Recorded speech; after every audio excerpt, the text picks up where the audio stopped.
Shifting focus now, RJD leader Tejaswi Yadav on Saturday met the family of businessman Gopal Khemka, whose murder in Patna sent shockwaves across the state.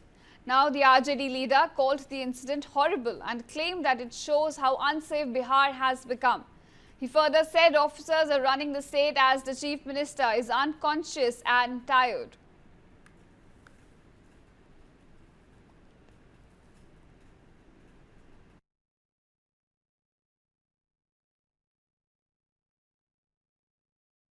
नहीं बल्कि पूरा बिहार हिल चुका है जो घटना हुई है।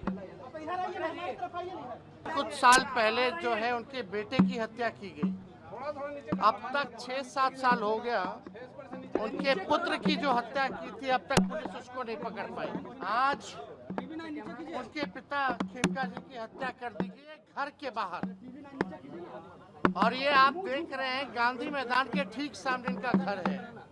बगल में डीएम आवास है, बगल में थाना है, एसपी का घर है, जगह जगह आप देखिएगा मौर्य होटल है, आप देखिएगा जगह जगह सीसीटीवी लगा हुआ है, लेकिन अभी तक अपराधी नहीं पकड़े गए।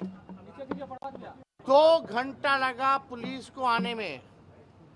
पहला सवाल, पैदल दौड़ के भी आएगा तो यहाँ से 5 मिनट के अंदर आ जाएगा, लेकिन थाना को 2 घंटा क्यों लगा? जब परिवार के लोगों ने इंफॉर्मेशन जब दे दिया तो खेमका जी के पुत्र का हत्यारा नहीं पकड़ा गया, उनका हत्या करने वाला नहीं पकड़ा गया है।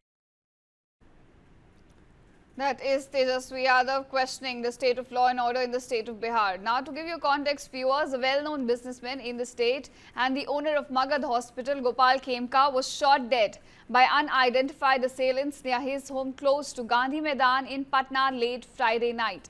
Now, presently, the assailants are on the run and police is probing the reason behind this murder.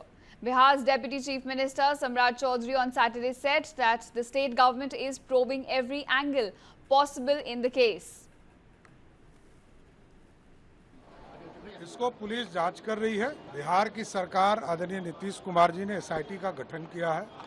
कार्रवाई शीघ्र की जाएगी और एक एक बिंदु को जांच करने का काम सरकार कर रही है। कोई भी अपराधी किसी भी हालत में बचने वाला नहीं है, इतना जरूर आश्वस्त। Now, rattled by the murder of Gopal Khemka and criticism over rising crime in the state, Chief Minister Nitish Kumar reviewed the law and order situation on Saturday. Further, Bihar Director General of Police Vinay Kumar and other senior officials attended the meeting.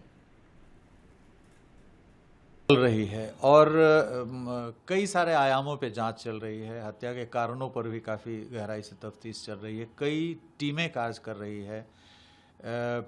Patna police काम कर रही है, Vaishali police भी काम कर रही है इस पे, क्योंकि वैशाली में 2018 में औद्योगिक थाना क्षेत्र में गोपाल खेमका जी के पुत्र जो गुंजन खेमका थे उनकी हत्या हुई थी। उसमें चार्जशीट हुआ था 2018 में ही 4 लोगों के खिलाफ। तो वैशाली पुलिस भी जांच कर रही है कि कहीं जो अब बेल पर छूटे हुए उस कांड के अभियुक्त हैं, कहीं उनके द्वारा तो नहीं इसमें किसी प्रकार की घटना की गई है। सीसीटीवी फुटेज खंगाला जा रहा है। जो मोटरसाइकिल पर एक हत्यारा दिख रहा है वहाँ से रिट्रीट करते हुए और गाड़ी रुकने के बाद जाते हुए, उसके बारे में भी सीसीटीवी जो नेटवर्क हमारा है उससे उसकी जानकारी ली जा रही है।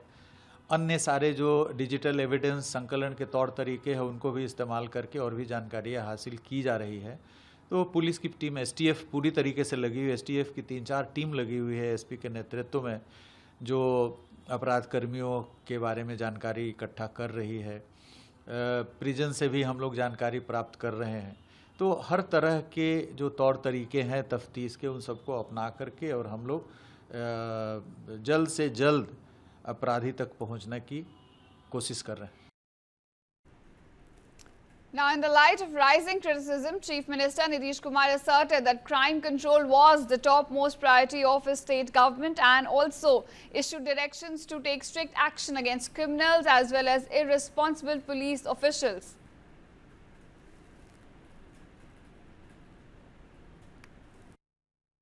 मैंने एसएसपी से स्वयं बात की, मैंने कलेक्टर से बात किया है। मैंने डिप्टी सीएम से भी बात की है, एक SIT का घोषणा हो गई है। इस घटना से मैं दुखित हूँ। मेरा क्षेत्र है, हमारे क्षेत्र का एक प्रमुख नागरिक था, अच्छे व्यवसायी थे, तो मैंने प्रशासन को, पुलिस को सख्ती से कहा है, SIT बनी है तो कार्रवाई होनी चाहिए, जल्द होनी चाहिए, अभियुक्त पकड़े जाएं और उनको बिल्कुल कोई छोड़ा नहीं जाए, ये हमारी अपेक्षा होगी। और अगर किसी पुलिस प्रशासन के लेवल पर अगर कोई लापरवाही हुई है, उसकी भी जांच की जाए, कार्रवाई की जाए। नहीं, देखिए, ये चिंता तो है, इसके ऊपर मैं कोई इस सवाल को मैं छुपाने का या इस प्रश्न से भागने का प्रयास ना मैं करूंगा, ना हमारी सरकार को करना चाहिए। इतनी बड़ी घटना को अंजाम दे दिया जाता है जहां पे व्यवस्था सब अगल बगल है, थाना बगल में है, बड़े बड़े अधिकारी आसपास रहते हैं। भी एक ऐसा परिवार जिस परिवार के साथ ये घटना पहले घट चुकी है, उसके बावजूद उसी परिवार के साथ, तो क्या स्थानीय प्रशासन के द्वारा उस परिवार को सुरक्षा दी गई? भाई, अगर एक बार घटना घटी, दोबारा घट सकती है। ऐसे में ये प्रशासन की जिम्मेदारी बनती थी। मैं सरकार के भी मैं संपर्क में हूं, स्थानीय प्रशासन के भी मैं संपर्क में हूं। शाम तक तमाम जानकारी अपने संज्ञान में लेकर पुनः मैं इसके ऊपर अपनी बातों को रखूंगा। Who is controlling police today? Who is controlling administration today? Why crimes are not being stopped? Why the criminals are looming large? Why the police is not able to control the crime? Who is responsible for it? Now there is election. People will give them reply. People want to get rid of this government. They are fed up of this government. The government has failed to control the crime, the murders, the rape. They have failed at all fronts. This is the fact today. So people are asking question and they are trying to justify it. They will blame Nehru. They will blame British rule. But what they are doing today, who is responsible for it? And why should they remain in power? Why should not they be thrown out of the power? Why the government is being controlled by the criminals, by the murderers, by the rapists? Who is responsible for it?